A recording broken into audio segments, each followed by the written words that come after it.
রাতের বেলা কুম্ভ মেলা, রাতের বেলাটা তো দেখা হয়নি, তাই আজকে ভাবলাম যে আমি বসে আছি, আমার স্টুডেন্ট দুটো ঘুমাচ্ছে, যাই রাতের বেলা একটু দেখে আসি কুম্ভ। আবার একটু ভয় ভয় লাগছে, এত লোকের সমাগম, যদি হারিয়ে যাই। সব প্রত্যেকটা জায়গা নতুন নতুন লাগছে, তো ওই জন্য একটু ভয় ভয়ও লাগছে।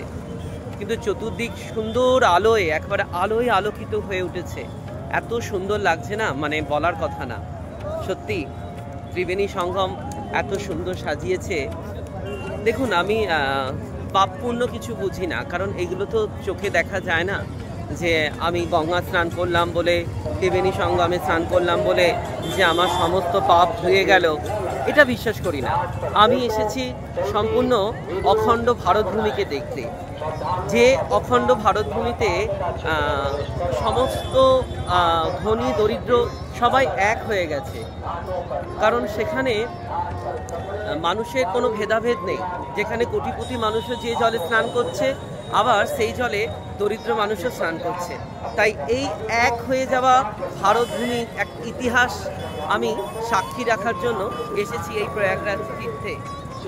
সেইটা আপনাদের সঙ্গেও সাক্ষী করে দিচ্ছি যে আমি প্রয়াগরাজ তীর্থে ঘুরতে এসেছি, কুম্ভ মেলা এসেছি, যেটি 144 বছর পর হয়েছে। আর আমার জীবনে বোধহয় আর আসবে না, কারণ 144 বছরে এই যে 2025 সালে যে এইটা আমি পেয়েছি, এটা আমি নিজেকে সৌভাগ্য বলে মনে করছি। সেই সৌভাগ্য লাভের আশায় আমি এখানে ছুটে এসেছি যে কুম্ভ মেলায় যাই, আবার ঘুরে আসি। তবে একটা কথা বলি, যে কুম্ভ মেলায় আসার জন্য অনেক মানুষ হয়তো রিজার্ভেশন পাচ্ছে না।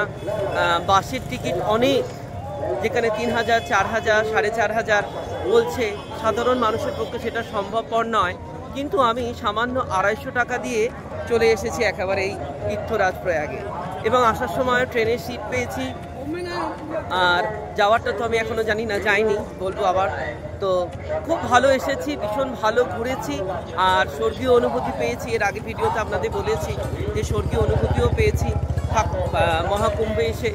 এক কথায় ভীষণ ভালো লেগেছে। এটা সত্যিই তীর্থ, একে তীর্থ বলা যায়। সন্ধ্যেবেলা একটু বেরিয়েছি আশেপাশে, আরও জায়গায় যাওয়ার ইচ্ছা আছে, যাবো আর কি। আমার স্টুডেন্ট দুটো ঘুমাচ্ছে, ওরা খুব টায়ার্ড, ওরা তো বাচ্চা, তাই একটু জার্নি হয়ে গেছে বলে ওরা একটু ঘুমাচ্ছে। আমি ওদেরকে আর ডাকিনি, আমি একা বেরিয়ে পড়েছি। তবে একা বেরিয়েছি বলে অনেক জায়গায় যাব না একা, কারণ যদি হারিয়ে যাই, এই একটা ব্যাপার। কারণ এখানে তো সবাই আমরা নতুন, কি হারিয়ে গেলে কেউ কাউকেই খুঁজে আনতে পারবে না, এটাও আছে। এবং আমার মাও বলে দিয়েছে যে একা কোথায় তেমন যাবি না। মায়ের কথাও রাখি, মাকে ভালোবাসি, তো সেই কারণে আমি বেশি তেমন কোনো জায়গায় যাচ্ছি না।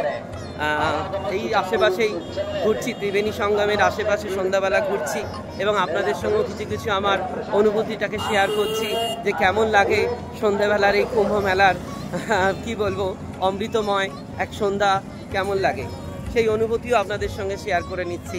যারা আসতে পারেননি তাদের জন্য আমি আমার এই কুম্ভ মেলায়, মানে প্রয়াগরাজ তীর্থের কাছে প্রার্থনা করি, তারাও যেন সুখে থাকবে, শান্তিতে থাকবে, তারাও যেন এই ফল পায় আর কি, এখানে পূর্ণ ফল যেন তারাও পায়, এটাও আমি প্রার্থনা করছি এই মহারাজের কাছে।